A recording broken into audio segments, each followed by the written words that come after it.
Bilang isang naghahanap ng magagandang motorsiklo dito sa bansa, ay nakaka-excite nang dumating ang bagong mga motor ng kilalang brand, ang Honda Motorcycle Philippines, na nauna nang inilabas sa kapitbahay nating bansa sa Asia, na tiyak paniguradong papatok dito sa ating bansa. Ang 5 motorsiklo na paniguradong magugustuhan ng kahit na sinong mamamayan ang tatalakayin natin, kasama ng mga presyo nito. Pero bago yan, syempre, kung bago ka pa lamang sa aking channel, baka naman kapatid pakiclick ang subscribe button, pati na rin ang notification bell icon, para lagi kang updated sa ating motorcycle news and reviews. Maraming salamat po. 1. Ang Honda ay naglabas din ng pinakamagandang commuter na sobrang tipid sa gasolina. Mas madaling gamitin at mas mapapakinabangan ng marami sa pangaraw-araw. Isang Honda Beat na may pinakaabot kayang presyo na motorsiklo ng Honda dito sa bansa na nag-offer ng pinakamaasahang kalidad na commuter service sa pangaraw-araw. Ginagamit sa long ride o di naman kaya sa pagdi-deliver ng ilan nating mga kababayan. Isa rin ito sa mga nanguna ngayong taon na nagdala sa pangalan ng brand bilang isang mapagkakatiwalaang scooter sa abot kayang presyo lang na 70,900 pesos hanggang sa 73,900 pesos lamang.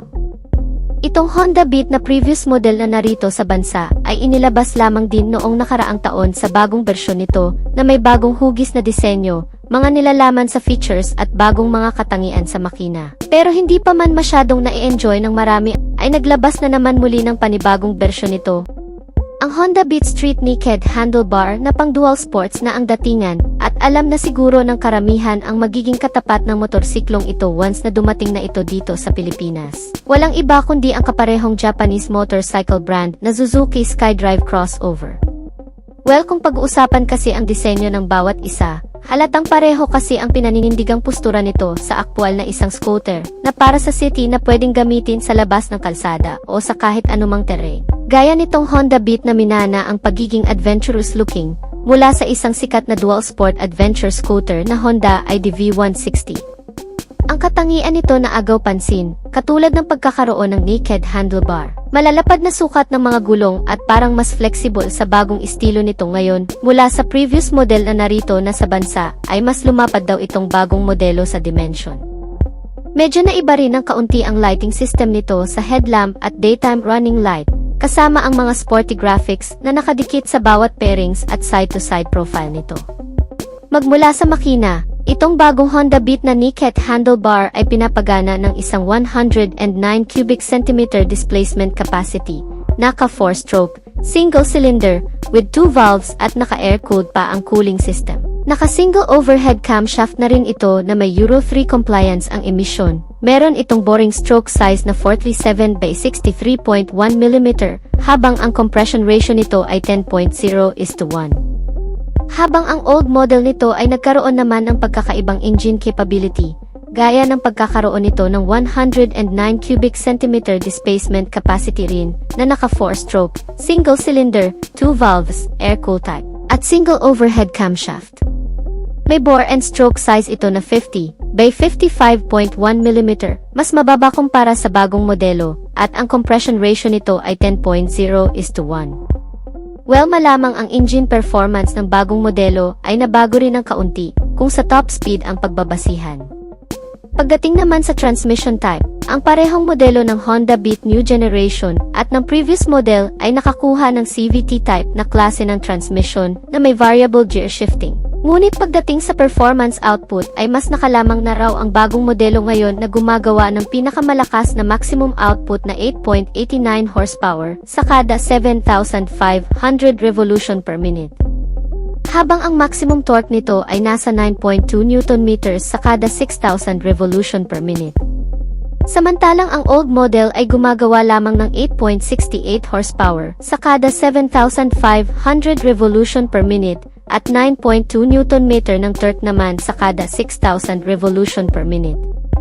Ang parehong Honda ay nakakuha rin ng Enhanced Smart Power Plus engine technology sa makina, habang programmable fuel injected naman sa fuel supply system of program fuel injected type na nagpapanatili dito ng katipiran sa konsumo ng gasolina.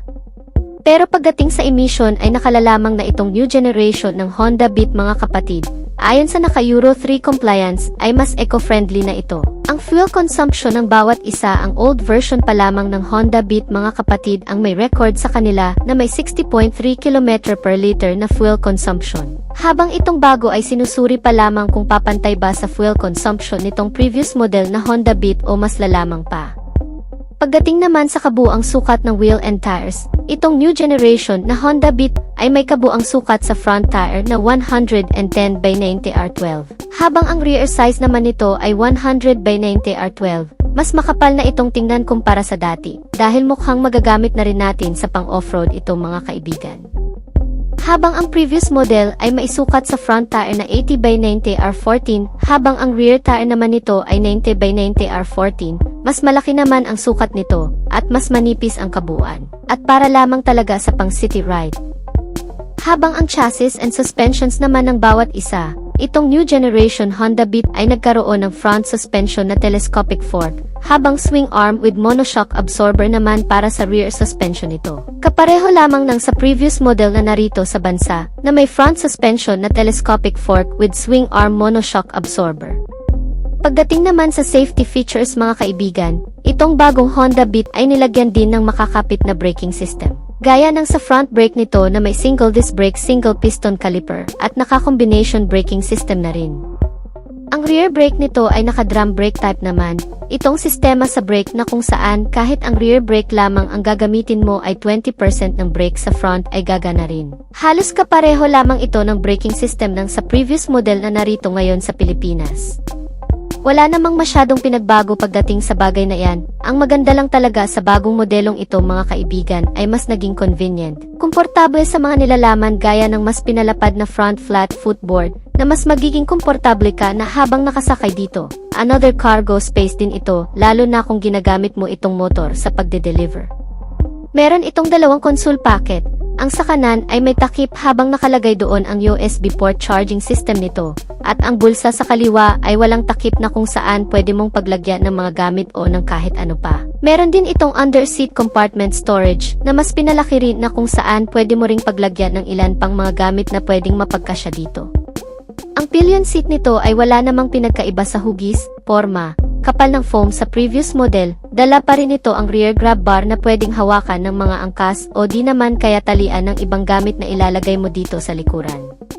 Itong bagong Honda Beat bukod sa napakagandang pormahan nito, meron itong mga panibagong features gaya ng mga bagong ilaw nito na naka-full LED type na ang headlight at ang tail lamp nito.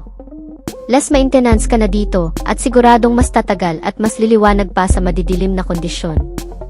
Meron din itong bagong instrument meter panel na naka-fully digitalized na rin, madaling unawain at mas maraming information at mga notification, user-friendly at beginner-friendly.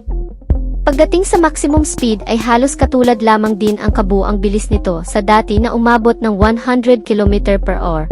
Well, yan naman ang mas magugustuhan dito ng marami. Dahil kahit hindi ganoon kalakas at kabilis itong modelo ay marami pa ring tumatangkilik. Di naman kasi kailangan ng iba ng mas mabilis, ang maganda lamang ay mas matibay, mas tatagal at mas titipid sa fuel. Meron itong USB charging system na fast charging, magagamit ng ilang mamamayan na ginagamit itong motor pa ang hanap buhay gaya ng delivery rider. Pagdating naman sa kabuang dimension, ito rin talaga ay nagbago ngayon pagdating sa new generation na Honda Beat 2024 model. Ito ay may kabuang haba ngayon na 186.8 cm. May lapad dito ngayon na 74.5 cm at kabuang taas na 105.8 cm. May ground clearance ito na 14.8 at kabuang bigat na mas magaan kumpara sa dati na umaabot lamang ng 89 kg. May setting height ito na 74 cm. May ground clearance ito na 14.8 cm. Meron pang mga ilang aspekto itong bagong modelo at previous model na magkapareho din, gaya ng pagkakaroon nito ng safety feature. Itong new generation at old model ay nakakuha ng parehong shutter lock system sa ignition nito, para nang sa ganoon ay hindi basta-bastang mabuksan, makarnap o magalaw ng kahit na sino ang ignition at mapagana itong motor. Sinamahan din ng pass switch, engine check warning para ma-alert tayo sa mga kondisyon ng makina nito kung dapat na bang dalhin sa pinakamalapit na service center. Ang ilan pang pagkakapareho sa mga features nitong bagong modelo at previous model na Honda Beat ay ang pagkaroon ng engine starting system na electric push start at kick starting. Meron din itong side stand engine kill switch, na kung saan kusang namamatay ang makina kapag binaba mo na ang side stand nito. Pagdating naman sa fuel tank capacity, itong bagong Honda Beat 2024 model ay nagkaroon ng mas malaking fuel tank na may 4.2 liters. Habang ang previous model na Honda Beat na nasa Philippine market ngayon ay meron lamang 4 liters na fuel tank capacity. Well, medyo maliit lang naman ang diferensya. Ang mahalaga pa rin dyan ay ang katipiran sa pagkonsumo ng bawat isa. Pagdating naman sa pinakaimportanteng parte ang kabuang presyo nito. Ang previous model ng Honda Beat 2023 model ay nagkakahalaga dito sa Philippine market ng 70,900 pesos hanggang sa 73,900 pesos dito sa bansa. Habang ang kalalabas lang na Honda Beat ay nagkakahalaga naman ng 62,900 hanggang sa 65,000 pesos sa estimated price nito na inilabas lamang sa ibang bansa pa. Ang Honda Airblade, kung mapapansin nga natin, ay sunod-sunod ngang dinala ng Honda Philippines ang mga upgraded version ng mga previous model nito dito sa Pilipinas. Madami ang namangha dahil sa ginawang upgrade ng Honda, magmula 150cc na ginawang 160cc, at kung ang Honda Click 160 ay may smaller brother na 125cc. Ganon din ang Airblade 160, dahil meron naman itong little brother na Honda Airblade 125. Ang Honda Airblade 125 ay inilabas sa bansang Vietnam taong 2020 at 3 taon na itong namamayagpag sa kanilang bansa. Ngayon alamin natin ang advantages ng features at specifications ng scooter na ito. Umpisahan na agad natin sa pinaka-heart ng motor, ang kanyang engine. Ang bagong Honda Airblade ay mayroong 125 cubic centimeter na engine displacement, single cylinder, single overhead cam, 4-stroke, at ito ay equipped with ESP Plus engine o Enhanced Smart Power Plus, therefore ito ay naka 4 valves. Mas ahead ito compare sa Honda Click 125 na meron lamang 2 valves at ESP. Mapunta naman tayo sa kanyang engine performance. Ang Honda Airblade 125 ay kayang mag-produce ng maximum power na 11.6 horsepower at 8,500 RPM, at nakakapagbigay naman ito ng maximum torque na 11.3 Nm at 6,500 RPM. Mas mataas ang bilis nitong taglay at lakas kumpara sa mga ibang scooter, dahil may bilis itong 11 horsepower at lakas na 11 Nm, kaya pagdating sa top speed ay hindi ka dito mapapahiya, dahil may ibibilis pa ito pagdating sa pabilisan. At kung akyatan naman ang labanan ay mas malakas ito ng bahagya at hindi ka nito bibiguin pagdating sa uphill. Meron naman itong bore na 53.5mm at may stroke naman na 55.5mm at meron naman itong compression ratio na 11.5:1. At para sa mga hindi pa nakakaalam ang bore and stroke pag ito ay yung kinumpute ay dito mo malalaman kung ilang cubic centimeter ang engine displacement meron ang isang motor. Isa din sa pinagmamalaki ng scooter na ito ay ang kanyang liquid cooling system, gaya din ng Honda Click 125, pareho itong naka-liquid cooled. Malaking advantage ito ng Honda Airblade kumpara sa ibang mga scooter, gaya ng Suzuki at Yamaha na naka-air-cooled pa lamang pagdating sa kanilang 125cc segment, kaya panalong-panalo ka sa Airblade 125 dahil naka-liquid cooled na ito at kahit saan ka man magpunta malapit man o malayo, ay makakasigurado ka na always in, proper good condition palagi ang engine ng scooter. Kung mahilig ka naman sa long endurance ay maasahan mo ang Honda Airblade 125 dahil kaya nitong tumagal sa haba ng biyahe, maghapon man o magdamag, kaya wala kang magiging problema pagdating sa overheating issue. Pag-usapan naman natin ang mga smart features na mayroon ang Honda Airblade 125. Una, ito ay equipped with ISS, bagay na hindi mo pa din makikita sa Honda Click 125 version 3. Para sa mga hindi pa nakakaalam, ang IECs o idling stop and start system ay malaking bagay lalo na sa ma-traffic na lugar, gaya ng Metro Manila na nakakaranas ng matinding traffic dahil kapag nakahinto ang scooter sa stoplight o naipit sa matinding trapiko sa loob lamang ng 3 segundo, ang engine ng motor ay mag-automatic shut off upang makapagpahinga ang makina. At ang pinaka-main purpose nito ay pigilan ang nasasayang na gasolina habang nakahinto ka sa traffic. Dahil kung wala ang ISS, ang motorsiklo ay patuloy pa din sa pagkonsumo ng gasolina kahit nakahinto na at nakabase pa kung ilang minuto nakatigil ang scooter. Kaya mas madami na din itong maibubuga na emisyon na nakakasira sa ating kapaligiran. Kaya mayroon itong ISS para pababain ang fuel consumption at emission sa mga traffic situation. Pangalawa, ito ay equipped with CBEs. Ang combination braking system ay mas reliable gamitin kumpara sa standard brake lamang, dahil ang kagandahan ng CB is pag pinihit mo ang front or rear brake. Alin man sa mga ito ay magsasabay ng bahagya upang maibigay ang balancing braking power na kinakailangan ng scooter kapag ninais mong huminto. Kaya malaking bagay din ang pagkakaroon ng combination brake kesa sa standard brake at pareho lang din ito ng sa Honda Click 125. Pagdating sa braking system setup, equipped naman ito ng hydraulic single piston single disc sa harap at ang ganda din ng kanyang mags wheels na mayroong single spoke stars design at gumagamit naman ito ng mechanical leading trailing o drum brake at pareho lang din ito sa Honda Click 125 na naka-drum brake sa likod. Pangatlo, ito ay equipped with side stand cut-off switch. Ang function naman nito ay hindi aandar ang makina kapag nakababa ang side stand ng motor. Isa din itong safety features na maituturing. Pang-apat, ito ay equipped with USB charging port. Ngunit pareho lang ito ng kanyang big brother na Airblade 160 na nasa ilalim ng upuan located ang USB. Bagay na hindi masyado nagustuhan para sa ibang riders gaya ng mga mahilig mag-long rides na kinakailangan naka-charge palagi ang cellphone para sa magdamag na paggamit ng GPS. At sana sa next version ng Airblade ay ilipat na nila ang USB location, gaya ng sa Honda Click 125 na nakalagay ang USB port dito sa harapan kaya ito ay easy access para sa isang riders. Panglima, ito ay equipped with smart keyless system. Yes, hindi na ito gumagamit ng mechanical key at lahat ng version ng Honda Airblade 125 ay keyless na. Wala silang nilabas na standard key version, lahat ay naka-keyless na. Ang kagandahan naman kapag naka-smart key ay syempre effortless na ang pag-on and off sa scooter. Dahil pa remote ka na lang pagbubuksan mo ito, kaya ito ay very secured at mayroon na din itong answer back system at anti-theft alarm na dagdag security assurance, bagay na kapakipakinabang sa lahat ng mga Honda users. Mapunta naman tayo sa kanyang suspensions. Sa harap ito ay naka-telescopic fork at meron naman itong dual shock absorber dito sa likod. Ang kagandahan sa naka-dual shock ay ideal ito sa mga heavy loads dahil mas mabigat ang kaya nitong buhatin at ikarga o di kaya ay pag mayroon kang iangkas at mas balance ang force na kaya nitong ibigay na nagpapanatili sa mataas na stability ng motorsiklo at mas maganda ang bouncing performance nito pagdating sa mga heavy workloads. Meron naman itong fully digital dashboard na very detailed at lahat ng information ay makikita mo dito. Ang kagandahan din nito ay meron na itong built-in voltmeter para sa battery health monitoring. Ang sukat naman ng gulong nito sa harapan ay 80/90/14 at sa likuran naman ay 90/90/14 all tubeless. Pagdating naman sa lighting system magmula headlight, daytime running light, tail light, at turn signal lights ay naka-full LED na lahat. Meron naman itong fuel tank capacity na 4.4 liters at ang kagandahan ng kanyang fuel tank ay nasa harapan kaya less hassle na din dahil hindi mo na kailangan buksan ang upuan para magpagasolina. Isa din ito sa kanyang advantage dahil ang kanyang underseat storage ay mas malaki dahil nga nasa harap na ang kanyang fuel tank.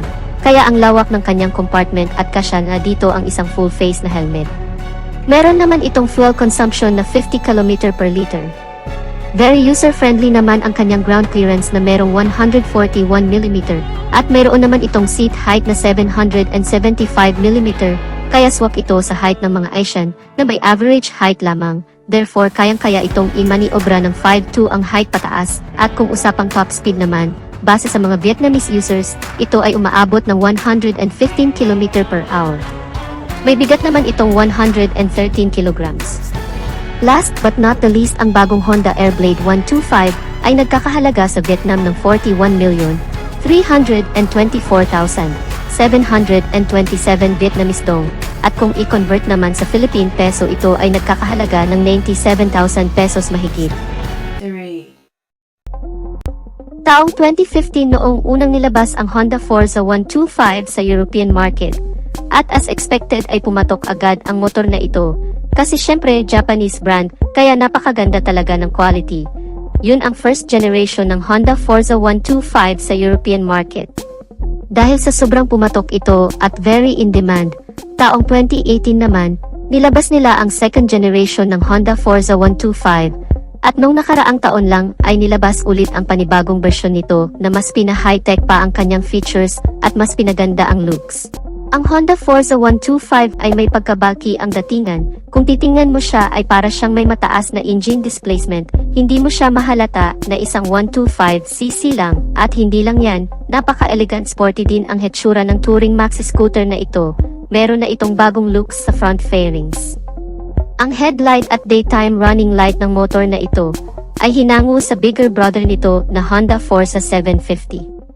Ang overall body shape niya ay parang may pagka-resemble sa Yamaha X-Max 300. Pang big bike ang pormahan.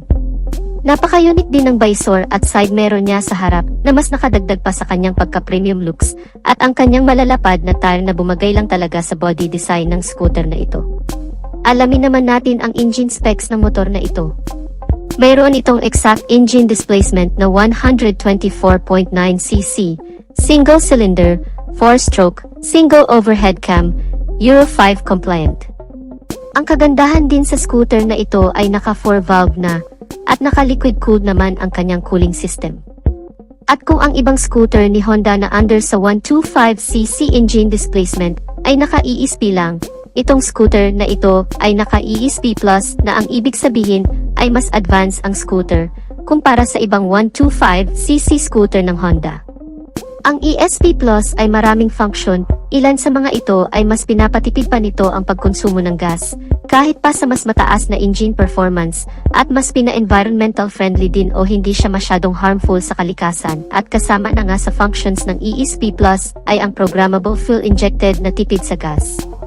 Kasama din dyan ang technology na ECG o Alternating Current Generator na mas pinapatahimik pa ang pag-andar ng makina na halos wala ka nang maririnig na engine noise.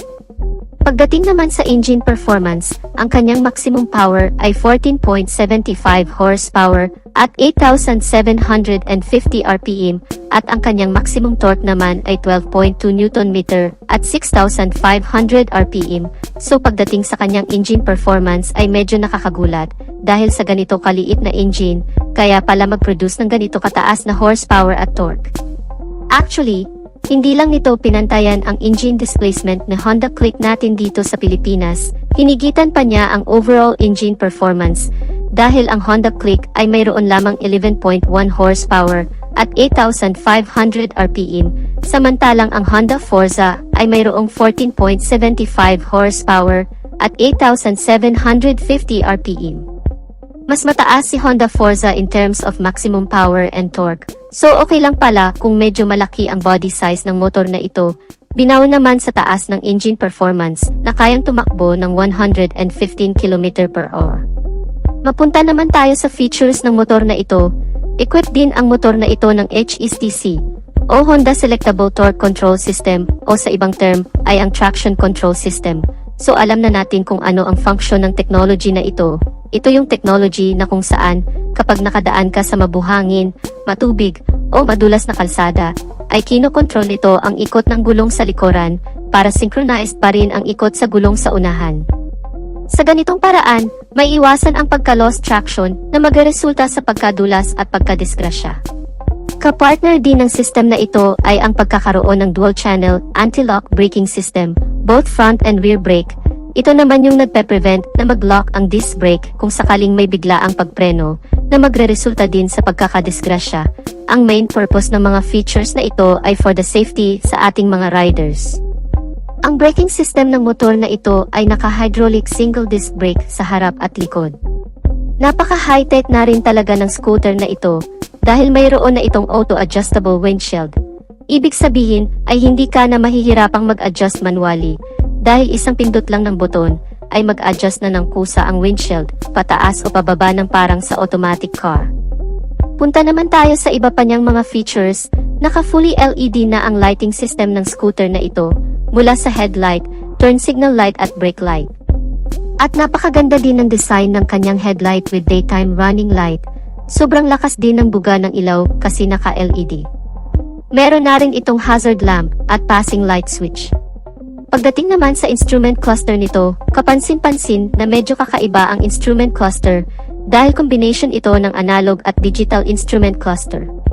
Ang lawak niyang tingnan at pang-premium talaga ang datingan, madali mo ring maintindihan ang mga nakapaloob dito, gaya ng fuel, RPM, battery voltmeter, meron ding clock at kung ano-ano pa. Sa sobrang high-tech ng motor na ito, ay para ka na ring nakasakay sa automatic car. Mayroon din itong idling stop and start system na kusang namamatay ang makina kapag nakahinto ng ilang segundo sa traffic light at kusa na ring aandar kapag ipihit na muli ang throttle. At syempre ang pinaka-purpose nito ay para mas makatipid pa sa gas consumption, makapahinga saglit ang makina at makabawas na rin sa air pollution. Very secured na rin ang scooter na ito dahil syempre hindi makukumpleto kapag wala ang smart key system. Kasama na rin dyan ang answer back system at anti-theft alarm na dagdag din sa security ng scooter. Mayroon din itong front pocket at nakapaloob nito ay ang USB charging port na very useful din kapag nasa long ride ka. Hindi rin mawawala ang side stand cut-off switch.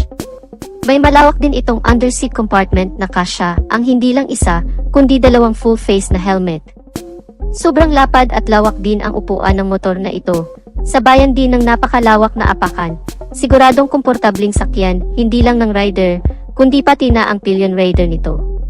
At kahit pa mag long ride ay hindi ka masyado makakaramdam ng ngalay dahil sa sobrang komportable ang scooter na ito. Kagaya din ng sa Yamaha NMAX, Aerox, at Honda PCX ay napaka-accessible na ang fuel tank ng motor na ito na nasa gitna. And speaking of fuel, mayroon naman itong fuel tank capacity na 11.7 liter. Di hamak na mas malaki pa ang tank capacity nito kumpara sa Honda PCX 160 at IDV 160.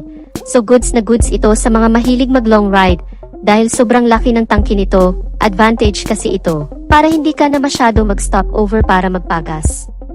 Ang engine oil capacity ay 0.9 liter. Mayroon naman itong average fuel consumption na 41 kilometers per liter. So sa type ng scooter na ito, na medyo malaki para sa isang 125cc, at may mataas na engine performance, ay masasabi natin na napakasulit at tipid na rin talaga sa gas consumption ang scooter na ito. Punta naman tayo sa tire size ng motor na ito. Mayroon itong 120/70R15 sa harap, 140/70R14 naman sa likod. So makapal-kapal din ang gulong ng scooter na ito, bumagay lang din sa body design. Advantage ito dahil mas stable ang riding, lalong-lalo na sa mga cornering dahil napakalakas ang kapit nito at mas stable din ito sa medyo rough road. So pati ang size ng gulong nito ay pang higher cc talaga, pang 300cc na maxi scooter. Proceed na tayo sa suspensions. Ang harap ay naka-telescopic fork at naka-unit swing with dual shock absorber naman sa likod. Body frame is underbond type. Dito naman sa kanyang overall dimensions, meron tayong 1,500mm na height, 2,140mm na length, 755mm na width, curb weight ay 162 kg.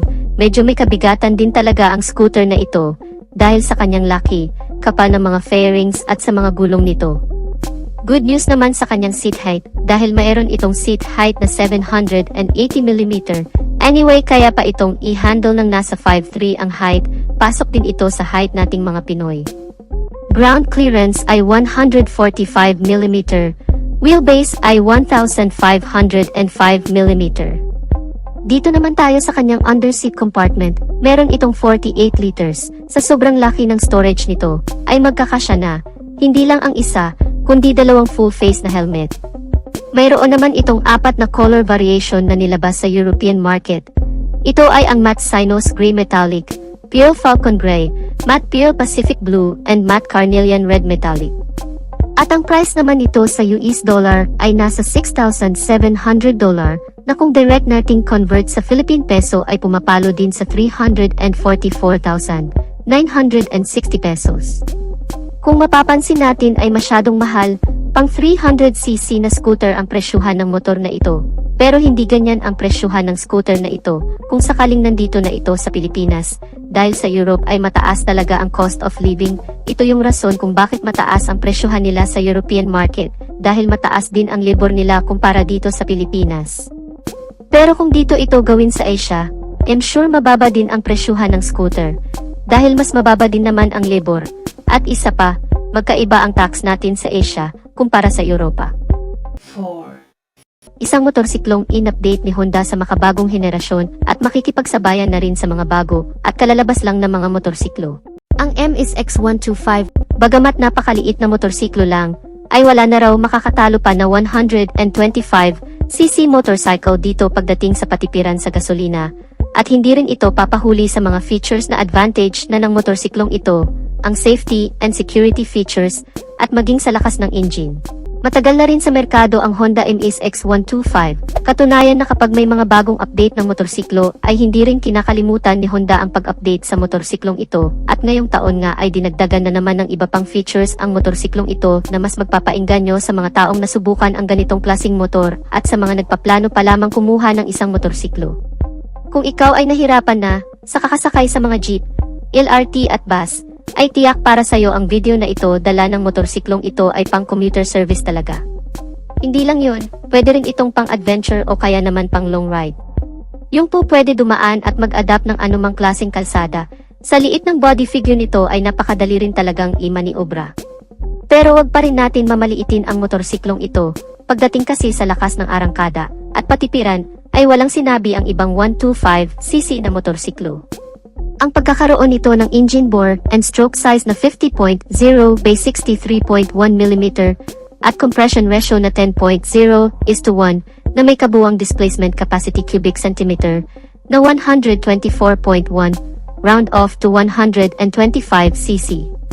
May single cylinder at may cooling system na air-cooled type. Naka 2 valves lamang ang makina nito at naka single overhead camshaft.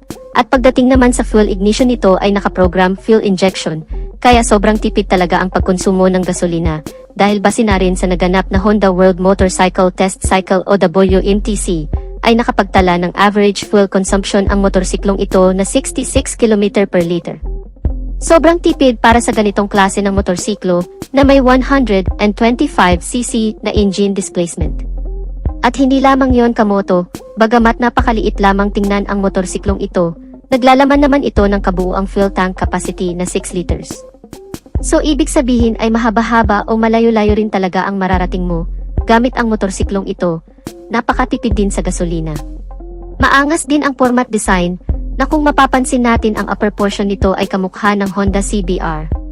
Ang headlight nito ay may maangas din na disenyo, naka-projector LED na ito, na hindi lamang sa pagiging selyado ng karakter nito, bagkus ang pagiging visibility rin nito sa mga madidilim na kalsada o lugar. Ganon din sa napakagandang disenyo ng brake light nito na napaka-visible din naman at naka-full LED na rin ang bagong update nito.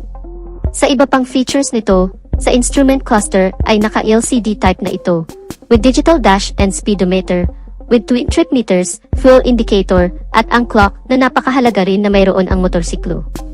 At ang isa pa sa kakaiba sa motorsiklong ito, ang very cool feature nito, na very easy to remove ang fairing sa body tank nito, na kung may maidadagdag kang mga disenyo o papipinturahan mo ng bago, dahil madali lang natatanggal ang mga fairing sa body tank ng motorsiklong ito, dahil nakalabas lamang ang mga volt o flaps nito sa kanyang fairings. Para naman sa security features nito, mas advantage ang motorsiklong ito sa ibang 125cc, na kung saan wala pang ganitong features na ABS sensor. Equipped na ang motorsiklong ito na Honda Amaze X125 ng safety features na ABS sensor o anti-lock braking system. Ito ang sistema na kung saan ay maiwasan ang pag-skid o pagkadulas ng gulong kung maipepreno natin ng biglaan ang motorsiklong ito sa napakabilis na takbo nito. Para naman sa chassis and suspension, ang front suspension nito ay ginamitan ng 31mm size na upside-down telescopic fork, habang ang rear suspension naman nito ay naka-center monoshock absorber at naka-square type swing arm, at medyo maganda din talaga ang bouncing ng motorsiklong ito, dahil kung mapapansin nyo naman ay idinadaan pa nga ito sa mga mabubunlok na lugar. Ang brake type naman nito sa front ay naka-single disc brake with hydraulic dual piston caliper na may size na 220mm, habang ang rear brake naman nito ay naka-single disc brake with hydraulic single piston caliper na may size naman na 119mm. At para naman sa mga gulong nito, ang sukat sa front ay may kabuuang sukat na 120/70 R12, habang ang rear tire size naman nito ay may kabuuang sukat naman na 130/70, at ang frame type naman nito ay steel mono backbone chassis. Magaan ang klase ng frame nito at napakatibay, kaya naman kung magpapansin natin mga kamoto, sa ibang bansa ay ginagamit nila ito pang adventure. Tipong pwede mong maidaan sa mga malulubak at napaka-easy banking. Para naman sa dimensions and capacity ng motorsiklong ito, dito natin malalaman kung gaano nga lang ba kalaki ang sukat nito. Ang kabuang haba nito ay 1,760 mm, may kabuang lapad ito na 720 mm, at may kabuang taas naman na 1,015 mm. Mataas din kasi ang mga suspensions nito na hindi lapat masyado sa gulong nito, nagbibigay rin ng mataas na ground clearance sa motorsiklong ito. Isa pa sa kinaganda ng motorsiklong ito dahil nga sa sobrang liit ng size nito ay napakadaling imaniubra o mapaikot pabalik sa kalsada ng pinagmulan o kaya naman ililiko mo sa kaliwa at kanan. Ang turning radius nito ay 1.9 meters lamang. At para naman sa seat height ng motorsiklong ito ay umaabot lang naman sa 721 mm, so napakababa ng seating height nito na siguradong compatible karamihan sa mga size nating mga Pilipino. At para naman sa kabuang bigat nito ay tumitimbang lamang ng 103 kilograms. Meron naman itong engine oil capacity na hanggang sa 1.1 liters. Habang ang fuel tank capacity naman nito ay 6 liters. Siyempre sa ganitong klaseng motorsiklo ay hindi rin talaga mawawala ang competitor brand nito. Tulad na lamang ng binili TNT 135, ang Kymco Speed 150, ang Honda Monkey 125, ang Kawasaki Z125 Pro, at ang CSC City Slicker. Ang mga motorsiklong ito ay halos itinulad sa Honda Grom 125 o IMIS X125. Kung mapapansin natin ay halos pare-pareho lang din naman ang size ang bawat isa, na mayroon na lang kaunting difference sa displacement ng engine nito, pero halos pari-pariho lang din naman ang performance level ng mga motorsiklong ito, pero mas masusukat mo pa talaga sa pinaka-actual na test ride nito. At para naman sa kabuuang presyo nitong Honda IMIS X125 o Honda Grom 125, may estimated price nito na kung ilabas dito sa bansa ay aabot ito ng hanggang sa 66,000 pesos. Speaking na rin sa availability nito mga kamoto, hindi pa ito tuluyang inilalabas sa bansa, bagkus ay inilabas pa lamang ito sa Europa, sa bansang India pati na rin sa United States, at Thailand. 5. Ang bagong Honda Wave 125 ay mas pinalakas at mas pinaganda, mayroon ding mga dinagdag na panibagong feature na tiyak magugustuhan nating mga Pinoy. Halina at muli akong samahan para tuklasin ang panibagong features na dinagdag sa motor na ito. Ang Honda ay hindi talaga napag-iwanan pagdating sa mga unit upgrade ng kanilang mga motor. Halos kada taon ay nag-upgrade sila ng motor according sa kung ano ang demand ng mga consumer. Isa sa mga motor na ito ay ang Honda Wave. Anyway, available na pala sa Pilipinas ang upgraded version ng isang smaller displacement from Honda Wave family, ang Honda RSX 110. The Philippines' first Honda Wave fuel-injected underbone motorcycle, kaya super tipid na ito sa gas. Ngayon ang Honda 125 naman ang inaabangan natin na dalhin ng Honda dito sa Pilipinas. At siguradong sulit ang ating paghihintay sa bagong Honda Wave 125 dahil sa new generation looks at new generation technology na mayroon nito. Pagdating sa physical design ay andon pa din naman ang signature design ng motor na ito, pero itong bagong Honda Wave 125 ay mas pinatindi dahil naka-LED na ang headlight nito, kaya mas mahaba ang kanyang lifespan at syempre mas maliwanag ito, lalong-lalo sa gabi. Pangalawa, ang kanyang daytime running light ay naka-LED na din, naka-bulb type naman ang signal lights. Maganda ang pagkakadesign dito sa kanyang front fairings, pahugis X, from DRL down to headlight and signal light, at mayroon din itong chrome sa gitna na may letrang Honda na mas nakadagdag pa sa pagka-premium at elegant looking ng motor na ito. Sa overall looks ng motor na ito ay nagmukha pa siyang desente at yayamanin na motorsiklo. Pagdating naman sa kanyang instrument cluster ay bago na din ang design. Ang kagandahan nito ay combination na ito ng digital at analog. Analog ang kanyang speedometer, at nasa digital naman ang full indicator, gear indicator at ang kanyang odometer. Sa bandang taas naman ang signal light indicator. Mapapansin mo agad ang signal lights dahil hiwalay ang indicator nito. Meron din itong engine warning indicator, at medyo wide ang instrument cluster nito, kaya madali mong makikita ang mga indicators. Kapansin-pansin din na mas gumanda pa ang design nito kumpara sa mga previous version. Mayroon na din itong front pocket na pwedeng paglagyan ng cellphone, gloves, pamunas, mga barya, at kung ano-ano pa. And for the record, ito ang kauna-unahang underbone ng Honda na may front pocket, kaya mas convenient itong gamitin sa pang-araw-araw. Pagdating naman sa kanyang ignition ay meron na din itong shutter lock, kaya hindi na ito basta-basta makakalikot ng ibang tao. And aside sa ignition, dito na rin ang bukasan ng underseat compartment kaya mas easy access na. Mayroon naman itong 17 liters of capacity ng underseat compartment at kasya ang isang half-face na helmet, medyo lumaki compare sa previous version. Katabi naman ito ay ang fuel tank access.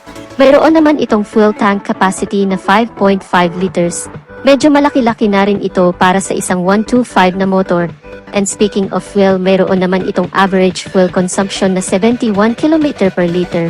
Napakasulit ang motor na ito dahil sobrang tipid sa gas. Perfect ito para pang negosyo, pang service sa araw-araw. Pagdating naman sa kanyang tail light ay naka-LED na ito kaya very visible ito sa umaga at lalo na sa gabi. Pahugis X ang design nito at pang premium talaga ang datingan. Ito pa lang ang kauna-unahang version ng Honda Wave 125 na naka-LED ang mga ilaw, kaya mas premium tingnan. Naka-emboss din ang logo nito na color silver na Wave 125, kaya mas cool na tingnan. Pagdating naman sa muffler ay mayroon na itong heat guard kaya mas safe na. Ang Honda Wave ay mayroong 124.9 cubic centimeter na engine displacement, single cylinder, single overhead cam, 4-stroke with 2 valves. Ang Honda Wave 125 ay naka-programmable fuel injected na rin. Sa madaling salita ay napakatipid na sa gasolina ang motorsiklo nato. Ang cooling system naman ng motor nato ay naka-air-cooled na, ang ibig sabihin ay hangin ang ginagamit para mapanatiling malamig ang makina ng motor habang nasa long ride. Punta naman tayo sa kanyang maximum power. Mayroon itong 9 horsepower at 7,500 revolution per minute. At mayroon naman itong maximum torque of 10.1 Nm of peak torque at 5,000 revolution per minute with a compression ratio of 9.3:1. Mayroon naman itong bore and stroke na 52.4 mm by 57.9 mm. Proceed naman tayo sa kanyang overall dimension. Ang haba ng motor nato ay nasa 1,931 mm at may lapad na 711 mm at may taas na 1,090 mm. Pagdating naman sa kanyang ground clearance ay mayroon itong 135 mm with wheelbase of 1,258 mm. Pagdating naman ng sukat ng kanyang gulong ay 70 by 90 by 17 sa harap, 80 by 90 by 17 naman sa likod. At naka-tubeless na ang naka-max version nito, habang yung naka-rem type naman ay naka-tube type pa din. Pagdating naman sa kanyang suspensions ay naka-telescopic fork sa harap at naka-dual shock naman sa bandang likuran. Pagdating naman sa kanyang starting system ay naka-electric start at kick start. Braking system ay naka-hydraulic disc brake sa harap at naka-drum brake naman sa likod. Mayroon naman itong bigat na 106 kilograms. Sa naka-mags may apat ito na color variation, ang red-gray, gray-blue, white-red, at ang black-gray. Sa naka-spoke type naman meron itong tatlong color variation, ang red-blue at ang black. Pagdating naman sa kanyang price, yung naka-rem type sa Thailand ay nagkakahalaga ng 54,300 baht equal at kung direkta nating i-convert sa Philippine peso ay nagkakahalaga ng 83,830 pesos. Yung naka-mags type naman ay 56,500 baht equal at kung direkta nating convert into Philippine peso ay nagkakahalaga ng 87,249 pesos. Paalala lang, ang price na nabanggit natin sa Philippine peso ay hindi pa ang exact price ng motor. Maari pa din itong tumaas o bumaba kung sakaling dadalhin na ng Honda ang bagong motor na ito sa Pilipinas. So ano ang masasabi niyo sa bagong Honda Wave 125? Don't forget to leave a comment in the comment section down below. So that's it mga ka-Wizard Moto, ang 5 motorcycle na galing sa brand ng Honda na tiyak pananabikang makarating dito sa Pilipinas. Ang 5 125cc displacement motorcycle na abot kaya ang presyo at talaga namang maaasahan pagdating sa dekalidad nito. At sana makarating agad ito dito sa Pilipinas dahil tiyak tatangkilikin ito ng mga Pinoy. So dito na natin tatapusin ang ating video mga kamoto. Kung bago ka pa lang sa channel ko at hanap mo ay mga ganitong video content ay mag-subscribe ka na sa aking channel.